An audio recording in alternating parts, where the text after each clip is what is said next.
Mount Maunganui is probably one of our favorite places on the planet. So what better place to capture a panoramic picture of Mau on a Saturday morning?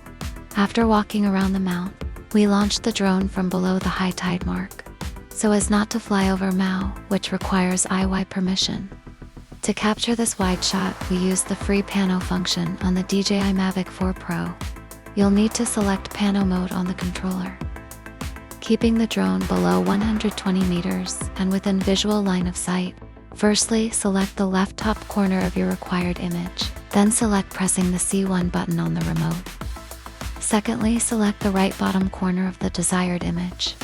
Be careful not to move the drone's position while doing this. Press C1 again, and we'll clearly see the outline of the pano. Select Start to commence the panorama.